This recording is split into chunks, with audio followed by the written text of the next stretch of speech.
Hello friends, Shashi Agarwal channel के अंदर मैं doctor Shashi Agarwal welcome all. आज का जो हमारा टॉपिक है दैट इज ऑर्गेनाइजेशनल डेवलपमेंट। और ये जो टॉपिक है काफी सारे सब्जेक्ट्स के अंदर रेलिवेंट है, जैसे कि ऑर्गेनाइजेशन बिहेवियर के अंदर, ओडीसी के अंदर, प्रिंसिपल्स ऑफ मैनेजमेंट के अंदर। अगर आपको मेरा ये एफर्ट सही लगता है तो इस वीडियो को लाइक कीजिए, शेयर कीजिए तथा मेरे चैनल शशि अग्रवाल को सब्सक्राइब कीजिए। तो सबसे पहले हम देखते हैं ऑर्गेनाइजेशन डेवलपमेंट का जो कंसेप्ट था, that was highlighted in 1950 and 60। इसको पॉपुलराइज किया थ्योरिस्ट जैसे कि ब्लैक, माउंटेन, शैफर्ड एंड बैकहार्ट। देखो, ऑर्गेनाइजेशन डेवलपमेंट जो है एक मॉडर्न अप्रोच है जिसके द्वारा, क्योंकि ऑर्गेनाइजेशन ने अगर डेवलप करना है, ग्रो करना है, तो उनको चेंज होना पड़ेगा। तो ऑर्गेनाइजेशन डेवलपमेंट जो है that is a modern approach कि किस तरह से हमने ऑर्गेनाइजेशन चेंज को मैनेज करना है, और definitely that change is carried through the human beings. तो उनको हमने किस तरह से डेवलप करना है। और यहाँ पे ऑर्गेनाइजेशन डेवलपमेंट जो है दैट फोकसेस ऑन, क्योंकि नेचुरली जो भी हम ऑर्गेनाइजेशन के अंदर चेंज प्रोग्राम्स लाते हैं तो सबसे पहले हमें लोगों को तैयार करना पड़ेगा, लोगों को डेवलप करना पड़ेगा। तो ऑर्गेनाइजेशन डेवलपमेंट जो है दैट फोकसेस ऑन लोगों, पीपल डायमेंशन, नॉर्म्स क्या है, वैल्यू सिस्टम क्या है, उनका एटीट्यूड क्या है, रिलेशनशिप क्या है, ऑर्गेनाइजेशन के अंदर जो है वो क्लाइमेट कैसा है। ऑर्गेनाइजेशन डेवलपमेंट जो है जिसके द्वारा हम जो प्लान वे से ऑर्गेनाइजेशन अपने ऑर्गेनाइजेशन के अंदर चेंजेस लाती है ताकि ऑर्गेनाइजेशन की इफेक्टिवनेस को इन्हांस किया जा सके। तो ऑर्गेनाइजेशन डेवलपमेंट इस प्लान चेंज को एग्जीक्यूट करने में हेल्प करती है। ऑर्गेनाइजेशन डेवलपमेंट जो है बिहेवियरल साइंस का इस्तेमाल करती है ताकि ऑर्गेनाइजेशन जो है जो भी चेंजेस हो रही हैं उसके अकॉर्डिंगली जो लोग हैं उसको एडजस्ट कर सके। तो वी कुड से कि ऑर्गेनाइजेशन डेवलपमेंट जो है that is an educational strategy, क्योंकि इसके अंदर हम प्लान स्ट्रैटेजी होती है जिसके द्वारा हम लोगों को एजुकेट करते हैं। और ये जो ऑर्गेनाइजेशन डेवलपमेंट होती है ये पूरे ऑर्गेनाइजेशन को डेवलप करती है और पूरे कल्चर के ऊपर फोकस करती है ताकि प्लान चेंजेस होती है जहाँ पे हम सिस्टमैटिक, जो ऑर्गेनाइजेशन है डेलिबरेटली जो है अपने आप को सिस्टम के अंदर चेंजेस लाना चाहती है। तो ऑर्गेनाइजेशन डेवलपमेंट जो है एक इम्पॉर्टेंट टेक्निक है, एक महत्वपूर्ण टेक्निक है जिसके द्वारा चेंज को मैनेज किया जाता है। डेफिनेटली, क्योंकि यहाँ पे जो ऑर्गेनाइजेशन चेंज है यहाँ पे लोगों को हमने चेंज करना है, उनका बिलीफ सिस्टम, उनका एटीट्यूड, ऑर्गेनाइजेशन के अंदर जो अथॉरिटी रिस्पॉन्सिबिलिटी रिलेशनशिप होते हैं, ताकि ऑर्गेनाइजेशंस के अंदर एडजस्टमेंट हो सके, जो टेक्नोलॉजी है उसके अकॉर्डिंगली लोग एडजस्ट हो सके। और यहाँ पे क्या है कि जो चेंजेस है उसको हम बड़ी स्मूथली जो है ऑर्गेनाइजेशन के अंदर इंट्रोड्यूस कर सके ताकि ऑर्गेनाइजेशन की इफेक्टिवनेस इनहांस हो। Now we will understand definition, जैसे बहुत थ्योरिस्ट ने इनको डिफाइन किया है।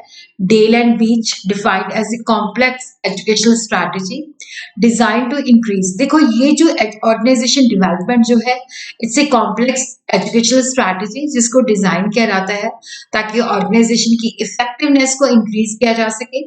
और यहाँ पे कंसल्टेंट जो होता है उसको हायर किया जाता है ताकि प्लान मेथोडोलॉजी, प्लान इंटरवेंशन के माध्यम से थ्योरी और टेक्निक को जो है, theory and technique of applied behavioural services use करके ऑर्गेनाइजेशन की वेल्थ को इनहांस किया जाए।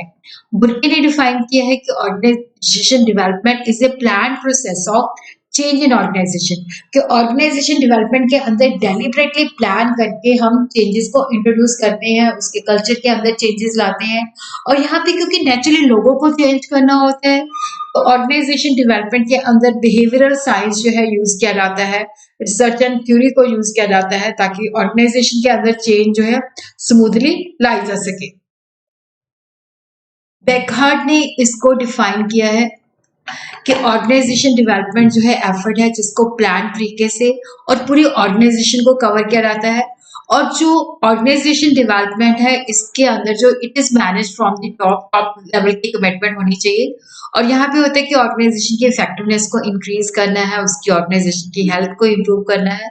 और यहाँ पे प्लान तरीके से जो इंटरवेंशन है, टेक्निक्स है जिनके द्वारा ऑर्गेनाइजेशन को डेवलप किया जाता है। और नेचुरली यहाँ पे लोग इन्वॉल्व होते हैं तो बिहेवियर साइंस नॉलेज का इस्तेमाल किया जाता है। तो ऑर्गेनाइजेशन डेवलपमेंट जो है that must be manage from the top. Top management committed होनी चाहिए कि ये हमारे प्रोग्राम के गोल्स है, और अगर टॉप मैनेजमेंट एक्टिवली पार्टिसिपेट करती है तो ऑर्गेनाइजेशन डेवलपमेंट के रिजल्ट जो होते हैं बहुत ही इफेक्टिव होते हैं। देखो, जो गोल ऑफ ऑर्गेनाइजेशन डेवलपमेंट होता है ये कॉम्प्रिहेंसिव होता है, ब्रॉड होता है, क्योंकि ये पूरे सिस्टम के साथ लिंक्ड होता है, पूरे कल्चर के साथ लिंक्ड होता है कि किस तरह से हमने पूरी ऑर्गेनाइजेशन की जो इफेक्टिवनेस है उसको इंक्रीज करना है। और यहाँ पे काफी सारी जो इंटरवेंशन इंट्रोड्यूस की जाती है ताकि ऑर्गेनाइजेशन के अंदर डेवलपमेंट हो सके, जैसे कि सेंसिटिविटी ट्रेनिंग है, सर्वे फीडबैक है, प्रोसेस कंसल्टेशन है, जिसको हम अगले वीडियो के अंदर जो है अंडरस्टैंड करेंगे। तो व्हाट आर द फीचर्स और we could say characteristics of the organisation development. देखो, यहाँ पे ये प्लान चेंज है, एक एजुकेशनल स्ट्रैटेजी है कि हमने प्लान वे के अंदर जो है ऑर्गेनाइजेशन के अंदर चेंजेस जो है इंट्रोड्यूस करनी है। देखो, ये जो ऑर्गेनाइजेशन डेवलपमेंट प्रोग्राम है that is for the whole organisation, ये पूरी ऑर्गेनाइजेशन को कवर करता है ताकि ऑर्गेनाइजेशन के अंदर जो है चेंजेस जो है इफेक्टिवली हो सके। और ऑर्गेनाइजेशन डेवलपमेंट जो है it's not a short term process, it's a long term process. जब हम डेवलप करते हैं, चेंजेस लाते हैं, तो इट टेक्स मेनी इयर्स। तो organisation development aims at improving organisation problem solving process, के जो प्रॉब्लम सॉल्विंग प्रोसेस है वो ज्यादा बेटर हो सके, क्योंकि जब प्रॉब्लम सॉल्विंग प्रोसेस बेटर हो जाते हैं तो ऑर्गेनाइजेशन की जो इफेक्टिवनेस है वो भी बढ़ जाती है। सिस्टम ओरिएंटेशन, तो यहाँ पे देखो, जो ऑर्गेनाइजेशन डेवलपमेंट है that is concern with the various group in the organisation, और वो किस तरह से आपस में इंटरडिपेंडेंट है, किस तरह से इंटरेक्ट करते हैं, और कैसा उनका फॉर्मल रिलेशन है, कैसा इनफॉर्मल इंटरेक्शन है, ग्रुप की आपस में स्ट्रक्चर कैसा है, प्रक्रिया कैसी है, ग्रुप का एटीट्यूड क्या है। तो डेफिनेटली यहाँ पे होता है कि हमने रिलेशनशिप को स्टडी करना है, ग्रुप इटसेल्फ को नहीं, ग्रुप के रिलेशनशिप से, क्योंकि नेचुरली हमने ऑर्गेनाइजेशन को डेवलप करना है, लोगों के बिलीफ एटीट्यूड में चेंजेस लानी है, तो डेफिनेटली हमें ग्रुप की वर्किंग, ग्रुप की आइडियोलॉजी जो है उसको समझना पड़ता है। तो यहाँ पे देखो, चेंज एजेंट्स को हायर किया जाता है जो कि चेंज प्रोसेस को स्टिमुलेट करते हैं, एक्टिवेट करते हैं। ये change agent within the organisation भी हो सकते हैं, आउटसाइड द ऑर्गेनाइजेशन भी हो सकते हैं, या इनिशियली जो होता है एक्सटर्नल चेंज एजेंट्स को हायर किया जाता है, और जब चेंज प्रोसेस एक्टिवेट हो जाता है तब इंटरनल चेंज एजेंट जो है उसके काम को स्मूथली कैरी ऑन करते हैं। और यहाँ पे देखो, प्रॉब्लम को डिस्कस नहीं करना, जो ऑर्गेनाइजेशन डेवलपमेंट है इसके अंदर हमने प्रॉब्लम्स को सॉल्व करना है ताकि ऑर्गेनाइजेशन की इफेक्टिवनेस को इनहांस किया जाए। और यहाँ पे जो पार्टिसिपेंट्स होते हैं, जैसे जैसे वो ग्रो करते हैं, डेवलप करते हैं, तो यहाँ पे वो एक्सपीरियंस से लर्न करते हैं। और यहाँ पे जैसे ग्रुप डिस्कशंस होती हैं, जो इंटर ग्रुप कॉन्फ्लिक्ट्स होती हैं, वो क्यों होती हैं, वो आपस में उनकी इंटरेक्शन होती है, किस तरह से वो आपस में कोऑपरेट करते हैं। और उसी तरह ऑर्गेनाइजेशन डेवलपमेंट के अंदर जो फीडबैक डाटा है, इंफॉर्मेशन जो लिया जाता है, उसको भी यूज किया जाता है। और यहाँ पे जितनी भी इंटरवेंशन जिसके द्वारा ऑर्गेनाइजेशन को डेवलप किया जाता है, that based on research finding. So objective of organisation development, देखो ऑर्गेनाइजेशन की परफॉर्मेंस को इम्प्रूव करना, क्योंकि यहाँ पे जो ऑर्गेनाइजेशन चेंज हम इसीलिए लाते हैं कि ऑर्गेनाइजेशन में कोई प्रॉब्लम एग्जिस्ट करती है, उस प्रॉब्लम को हमने दूर करना है ताकि ऑर्गेनाइजेशन की परफॉर्मेंस इनहांस हो सके। और जो इन्वायरमेंट में चेंजेस आ रही हैं उसके अकॉर्डिंगली भी हमें ऑर्गेनाइजेशन में चेंजेस लानी पड़ती है ताकि इन्वायरमेंट के अकॉर्डिंगली जो हमारी ऑर्गेनाइजेशन है वो अडेप्ट हो सके। और जो इंटरनल बिहेवियर पैटर्न है जिसके अंदर हम लोगों का बिलीफ एटीट्यूड को चेंज करना चाहते हैं, और इस तरह होता है कि ऑर्गेनाइजेशन डेवलपमेंट के अंदर होता है कि लोग खुद को भी समझें और दूसरों को भी समझें ताकि उनकी कॉपरेशन और कोऑर्डिनेशन एनहांस हो सके। नीड फॉर ऑर्गेनाइजेशन डेवलपमेंट, देखो यहाँ पे जब हम ऑर्गेनाइजेशन डेवलपमेंट की बात करते हैं तो हमने ऑर्गेनाइजेशन के अंदर एक प्लान चेंजेस लेनी है। प्लान चेंजेस लेनी है तो डेफिनेटली हमें ऑर्गेनाइजेशन स्ट्रक्चर जैसे अथॉरिटी और रिस्पॉन्सिबिलिटी रिलेशनशिप करता है तो वो भी चेंजेस होते हैं। तो डेफिनेटली यहाँ पे होता है कि ऐसी ट्रेनिंग प्रोवाइड की जाए जो चेंजेस लाने हैं, लोग जो है उसके सपोर्टिव हों। और उसी तरह हमारा जो इन्वायरमेंट है दैट इज डायनामिक, और डायनामिक इन्वायरमेंट के अंदर चेंजेस जो है बहुत तेजी के साथ होती हैं। और हमें एक ऑर्गेनाइजेशन जो है रिसेप्टिव चाहिए। रिसेप्टिव का मतलब होता है कि जो स्कैन करे कि ये इन्वायरमेंट में चेंजेस हो रही है और उस तरीके से हमने ग्रेजुअली जो है अपनी ऑर्गेनाइजेशन के अंदर चेंजेस को लाना है ताकि ऑर्गेनाइजेशन जो है इन्वायरमेंट के अकॉर्डिंगली अडेप्ट हो सके। तो these are the values of the organisation development. यहाँ पे जब ऑर्गेनाइजेशन को डेवलप किया जाता है, ऑर्गेनाइजेशन के अंदर प्लान चेंजेस लाई जाती हैं, तो ये अज्यूम किया जाता है कि लोग जो है दे आर बेसिकली गुड। तो यहाँ पे मैकग्रेगर की जो थ्योरी वाई है उसके ऊपर जो है बिलीव किया जाता है कि लोग जो है इनिशिएटिव लेते हैं, लोग काम करना चाहते हैं। तो नेचुरली यहाँ पे क्योंकि अगर इस तरह के लोग हैं तो ऑर्गेनाइजेशन के अंदर बड़ा सपोर्टिव सिस्टम होता है और लोग जो है उन अपॉर्चुनिटीज को यूज करते हैं for the purpose of growth. और यहाँ पे every new employees needs confirmation and support of others. देखो जो ऑर्गेनाइजेशन के अंदर न्यू एम्प्लॉयज आते हैं तो डेफिनेटली जब उन्होंने ऑर्गेनाइजेशन के अंदर काम करना है तो उनको दूसरों की सपोर्ट और कंफर्मेशन भी चाहिए होता है। और ऑर्गेनाइजेशन डेवलपमेंट के अंदर हम ये मानते हैं कि जो लोग ऑर्गेनाइजेशन में काम करते हैं they are different because they come from the different background, they have different experience, educational background different होता है, इनकम बैकग्राउंड डिफरेंट होता है, they have opinion, ideas, view points different होते हैं, पर्सनालिटी भी डिफरेंट होती है। तो डेफिनेटली ऑर्गेनाइजेशन जो है that is benefited by the diversity in background, personality and view point of the employees. क्योंकि यहाँ पे जो प्रॉब्लम्स होती हैं उनको हम डिफरेंट एंगल से सॉल्व कर सकते हैं, ज्यादा क्रिएटिविटी आती है और ज्यादा अच्छे तरीके से हम चीजों को गॉज कर सकते हैं।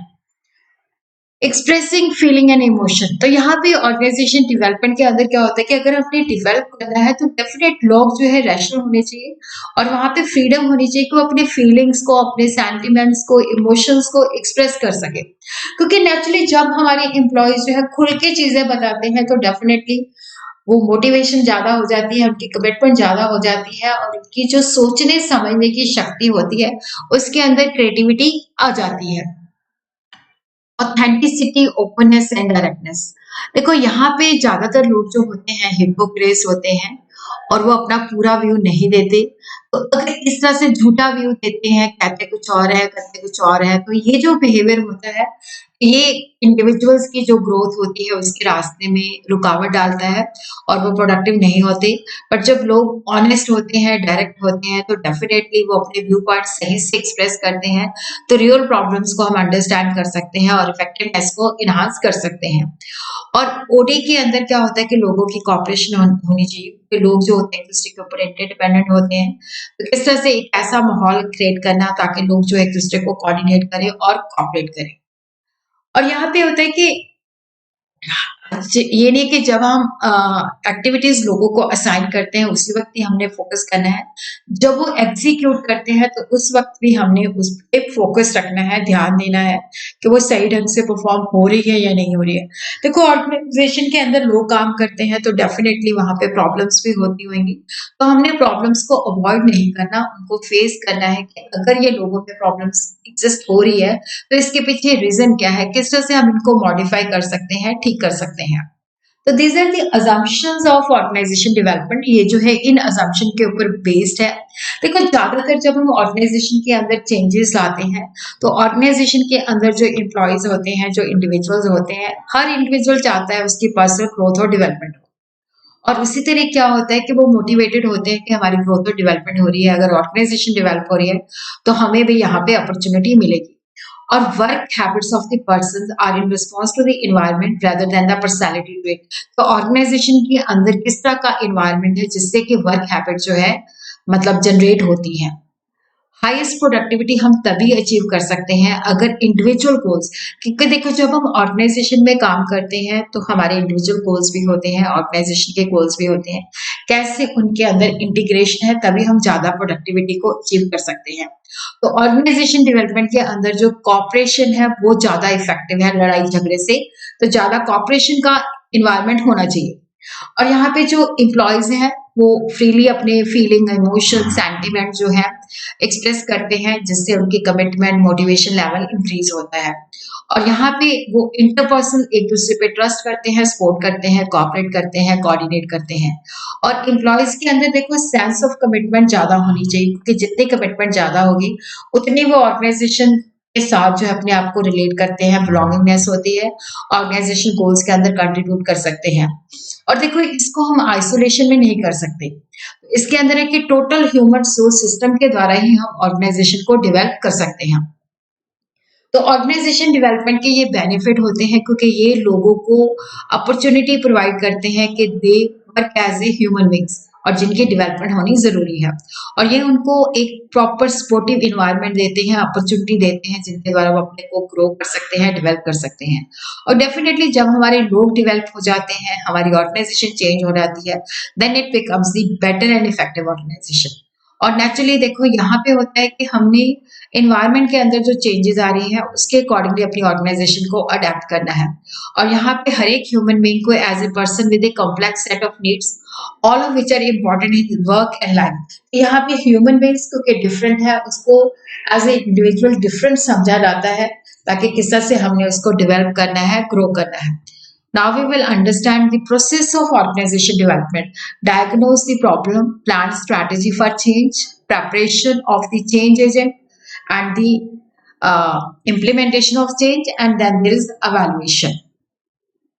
Diagnose of the problem. देखो जब भी हमने ऑर्गेनाइजेशन को डेवलप करना है, जब हमें लगता है कि ऑर्गेनाइजेशन के अंदर चेंज की आवश्यकता है, तो first we have to understand कि ऑर्गेनाइजेशन के अंदर क्या प्रॉब्लम है। अगर ऑर्गेनाइजेशन की performance day by day deteriorate हो रही है, ऑर्गेनाइजेशन के साथ जो लोग हैं वो कनेक्ट नहीं हो रहे, तो हमें देखना पड़ेगा, पूरी प्रॉब्लम को समझना पड़ेगा कि हमारी ऑर्गेनाइजेशन की जो परफॉर्मेंस है वो मतलब डे बाय डे डिटीरियोरेट क्यों हो रही है। मतलब we have to try to find out the overall view to take assessment of the real problem, कि प्रॉब्लम क्या है, प्रॉब्लम का रूट कॉज क्या है। तो टॉप मैनेजमेंट जो है कंसल्टेंट या एक्सपर्ट्स के साथ डिस्कशन करती है, तो देखती है, ताकि वो भी उनको भी प्रॉब्लम बताती है, और वो लोग भी ऑर्गेनाइजेशन को असेस करते हैं कि किस तरह की प्रॉब्लम जो है ऑर्गेनाइजेशन फेस कर रही है, किस तरह के प्रोग्राम चाहिए ताकि उसको प्रॉब्लम फ्री किया जा सके, ऑर्गेनाइजेशन को ज्यादा बेटर बनाया जा सके। तो यहाँ पे जो कंसल्टेंट्स होते हैं या एक्सपर्ट्स होते हैं, वो डाटा कलेक्ट करते हैं, इंफॉर्मेशन कलेक्ट करते हैं, ताकि ऑर्गेनाइजेशन का एक क्लाइमेट कैसा है और लोगों का आपस में रिलेशनशिप क्या है, क्या लोगों के अंदर कॉन्फ्लिक्ट होती है या वो दूसरे को कोऑपरेट करते हैं या कोऑर्डिनेट करते हैं, वो सारी चीजों को इसके अंदर असेस किया जाता है। फिर उसके बाद जो होती है प्लान स्ट्रैटेजी अडॉप्ट की जाती है, जहाँ तो एक्सटर्नल एजेंट्स हायर किए जाते हैं या इंटरनल एजेंट्स को इन्वॉल्व किया जाता है। वो उस प्रॉब्लम को जो है, एक प्रॉब्लम को डायग्नोस करते हैं, प्रॉब्लम के रिगार्डिंग डाटा कलेक्ट करते हैं, प्रॉब्लम को फॉर्मुलेट करते हैं, जिसके बेसिस पे एक स्ट्रैटेजी बनाई जाती है कि किस तरह से हमने ऑर्गेनाइजेशन में चेंज लेना है, किस तरह की अप्रोच अडॉप्ट करनी है, ताकि ये चेंज प्रोग्राम को हम ऑर्गेनाइजेशन के अंदर इंट्रोड्यूस कर सके। तो स्टेप बाय स्टेप जो है उसका ब्लूप्रिंट जो है बनाया जाता है। तो यहाँ पे चेंजेस जो होती हैं, that has to be introduced with the help of change agent who act as a catalyst और facilitator of the change in the organisation. क्योंकि देखो जब भी हम ऑर्गेनाइजेशन में चेंजेस लेके आते हैं, तो it is always resisted by the people. तो चेंज प्रोसेस इतना सिंपल नहीं होता, इसलिए चेंज एजेंट्स को हायर किया जाता है, कंसल्टेंट्स को हायर किया जाता है, ताकि वो लोगों को कन्विंस करा सके, लोगों को उनके जो बिलीफ एटीट्यूड है हमको चेंज कर सकें। तो चेंज एजेंट आउटसाइडर भी हो सकते हैं, इनसाइडर भी हो सकते हैं। तो एक्सटर्नल चेंज एजेंट जो होते हैं, जो मैनेजमेंट हायर करती है ताकि वो चेंज का प्रोसेस जो है इनिशिएट कर सके। और जब वो चेंज का प्रोसेस शुरू हो जाता है, तो उसके बाद जब उनको लगता है कि अब ये पूरी तरह से कंप्लीटली जो है हो गया है, तो वो इंटरनल एजेंट को हैंड ओवर करके चले जाते हैं। फिर उसके बाद होता है कि देखो प्लानिंग और इम्प्लीमेंटेशन, जहाँ पे हम पूरी स्ट्रैटेजी, पूरी अप्रोचेस जो है प्लान आउट करते हैं, किस तरह से हमने उस चेंजेस को इम्प्लीमेंट करना है, कहाँ से स्टार्ट करना है, क्या उसका प्रक्रिया है। फिर एवेल्युएशन, देखो ये लॉन्ग प्रोसेस है, तो यहाँ पे हम केयरफुली जो है मॉनिटर करते हैं, फीडबैक लेते हैं तो ऑर्गेनाइजेशन के अंदर चल क्या रहा था, जिसमें हम देखते हैं कि पहले ये सिचुएशन थी, अब हमने ये प्रोग्राम किया है, तो उसके बाद हमारे में चेंजेस आई हैं या नहीं आई हैं, वो सारी चीजें इसके अंदर असेस की जाती हैं, किस तरह से हमने इसको मॉडिफिकेशन करना है। चेंज एजेंट के ऊपर अलग से वीडियो भी है, बट यहाँ पे अब ब्रीफली चेंज एजेंट जो है that could be hide from the inside और आउटसाइड दी, जो ऑर्गेनाइजेशन के अंदर जो चेंजेस होती हैं उसको इंट्रोड्यूस करने में हेल्प करता है, और वो ऑर्गेनाइजेशन को डेवलप, इम्प्रूव और इफेक्टिवनेस लाने में हेल्प करता है। चेंज एजेंट होता है जो ऑर्गेनाइजेशन के अंदर चेंजेस को इनिशिएट करता है, जो लोगों की रेजिस्टेंस है उसको रिमूव करता है, लोगों के साथ रिलेशन बिल्ड करता है, उनके प्रॉब्लम्स, डाउट, जो एंजाइटीज होती हैं उनको खत्म करता है। तो प्लान चेंज जो होती है, जिसके अंदर लोगों को चेंज कराता है, अथॉरिटी, रिस्पॉन्सिबिलिटी, रिलेशनशिप, टेक्नोलॉजी। तो चेंज एजेंट जो होते हैं, जो अपनी एम्प्लॉयज को मोटिवेट करते हैं कि किस तरह से चेंजेस को लाना है, तो these are the areas of the change agent के जो स्ट्रक्चर है, जो अथॉरिटी रिस्पॉन्सिबिलिटी रिलेशनशिप है कि किस तरह से ऑर्गेनाइजेशन के अंदर जो टास्क है उनको फॉर्मली डिवाइड करना है, किस तरह से उनकी ग्रुपिंग करनी है, किस तरह से उनमें तालमेल बिठाना है। तो यहाँ पे जो इन्वायरमेंट में चेंजेस आ रही है उसके अकॉर्डिंगली स्ट्रक्चर को चेंज किया जाता है, जिससे रिस्पॉन्सिबिलिटी अथॉरिटी और फंक्शन में चेंज आ जाता है। फिर टेक्नोलॉजी, देखो कई बार इन्वायरमेंट के अंदर चेंजेस आ रही हैं तो डेफिनेटली टेक्नोलॉजी में चेंज आ रही है, तो जिससे हमें न्यू इक्विपमेंट्स बाय करने पड़ते हैं, तो हमारा वर्क प्रोसेस भी चेंज हो जाता है।